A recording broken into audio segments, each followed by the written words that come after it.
Hello everybody, and welcome back to another video.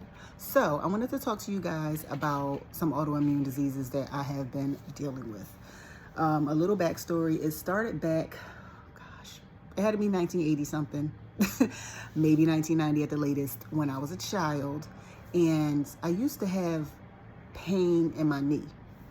And I remember my mom always taking me to Children's Hospital because it would be to the point where I couldn't even walk. You know, they would have to wheel me inside the hospital in a wheelchair. And I just remember going there multiple times. It just felt like it was a second home at some point. So, you know, that happened as a child. And then all of a sudden it stopped. Like, I don't remember dealing with it in middle school. I don't remember dealing with it in high school. I don't remember dealing with it most of my adult life, you know. Up until, I'm about to be 44, so most of my adult life, I didn't have to deal with it up until June 2022. I got COVID. Recovered from COVID. I was fine. I was happy. I'm like, okay, I survived this. This is great. And then all of a sudden, days later, all of a sudden, I start having pain. First, I have pain in my wrist. So the pain in my wrist started moderate, and then it got severe. And then the pain started spreading to my fingers, spreading to my knees, spreading into my feet. And at some point, I remember the pain in my feet being so bad, it was hard to walk. I dragged myself to my primary care's office, and I was in tears by the time I got up to her office. And then there was like a lump on my foot and like a lump on my knee. And I don't know if it was just like holding fluid in there or something. And she just sent me directly to the emergency room. And it seems like at that time, I was just always at the doctor's office, always at the emergency room, just like trying to figure out what was going on. And then on top of this, my skin is itching. I'm like, why is my skin itching like this? And the more I rub, the more I scratch, I'm getting hives. I'm getting, you know, scratch marks. I'm getting scab. Like, it was a mess. So I'm like, something's going on. I'm gonna try some oatmeal baths, see if that calms my skin down. It did, like, temporarily. I said, let me take some detox baths to see if that helps my pain, which it does temporarily, you know. And the detox bath, all it was like Epsom salt, baking soda, not apple cider vinegar, regular vinegar, something else. Oh, what else was it? Oh, bentonite clay. It was bentonite clay I would put in there. So it was really, you know, comforting to take those baths, but that doesn't help but so much. So I got prescription medicines, like from my ER visits, from my doctor's visits. They tried all these different things, some things more stronger than the others. None of them worked. So I ended up getting sent to a specialist, which is a rheumatologist, which, you know, they deal with the autoimmune diseases, and they deal with, you know, rheumatoid arthritis, things like that. And being that I had it as a child, it just kind of, you know, it was natural to just go to a rheumatologist. So, they put me on prednisone. Actually, the emergency room put me on prednisone, and it didn't help. You know, it's a steroid, but it didn't help. So when I went to rheumatology, they put me on a higher dose prednisone just to try to, you know, to calm down everything that was going on. And then they also added me a medication called methotrexate, which is used for rheumatoid arthritis, even though they weren't sure if that's what it was. They still gave me that medication. They did a bone scan and checked my bones. That came back fine. They did like this huge like blood panel to see if I had any autoimmune diseases, including rheumatoid arthritis, you know, lupus, all that kind of stuff. All that stuff came back good. So it was just really confusing.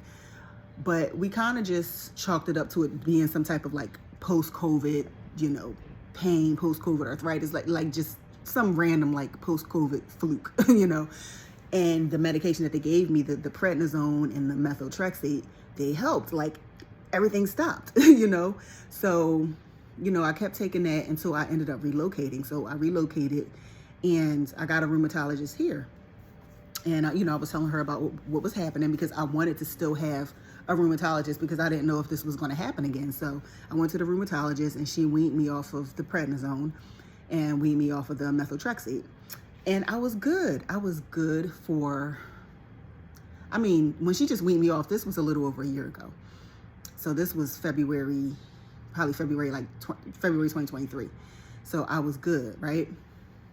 Good for over a year. Then February 2024, which was April, May, 2 months ago, about two months and some change ago, I get norovirus, the stomach virus. We get past that. Then all of a sudden, my pain is back again.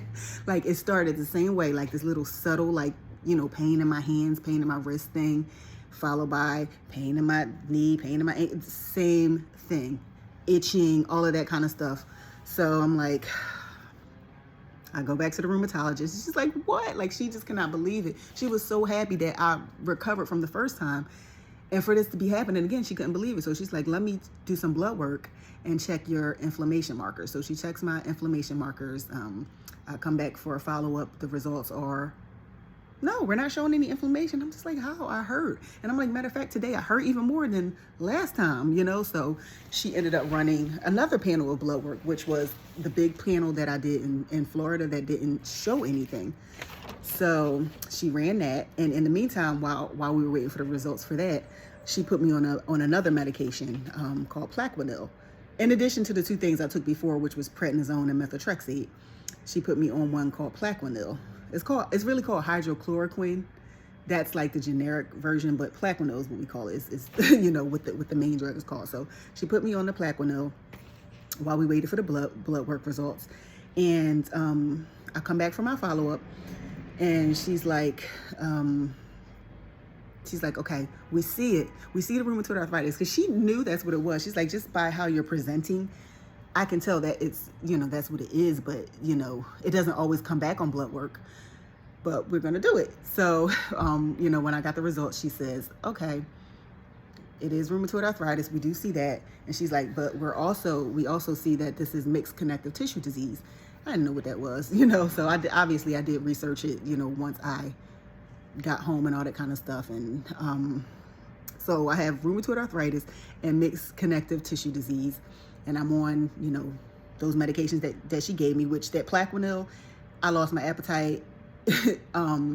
I lost like 10 pounds in like 3 weeks. It was like, I saw that was a side effect, so I couldn't be like completely surprised. But anyway, so now I have these 2 new diagnoses, and I'm like, what in the world? So, rheumatoid arthritis, it's an autoimmune disorder.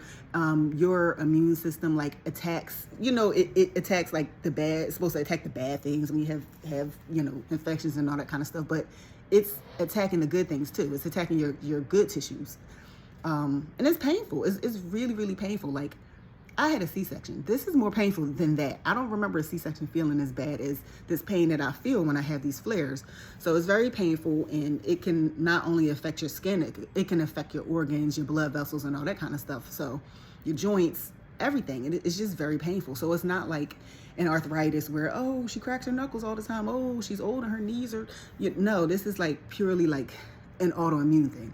So, and it makes you susceptible to like, getting sick and stuff like that. And it can be harder to recover. And they don't want us taking any like medications that are going to boost our immune system like most people would do, because our immune system is already like, out of whack, and they're trying to suppress our immune system with the medications we take. So they're like, do not, don't try to take anything to boost your immune system. That's just, we can't do that. And then the mixed connective tissue disease is another autoimmune disease, and they call it an overlap disease because usually it's accompanied by some other, autoimmune disease, and it has like certain symptoms of like lupus, scleroderma, polymyositis, like, all those different things. It has like, it mimics some of those things. Like, I've read somewhere that mixed connective tissue disease is like the cousin of lupus. So it really mimics a lot of different, other autoimmune diseases.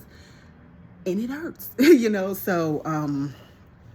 so once I got those diagnoses, she said, we're going to need you to get an x-ray. You need to get an x-ray from the, the top part of your body, like the chest area. And, just check your hearts, lungs, and all that kind of stuff, because, it can affect different things. They said we want to do your hands and we want to do your feet. And they want to make sure that there's, not damage there. So that ended up coming back fine, which is good, because I was scared because, a lot of times when you see people with rheumatoid arthritis, you'll see that their fingers are like bent and disfigured. I was scared the x-ray was going to show that my fingers were on their way there. Things have been damaged.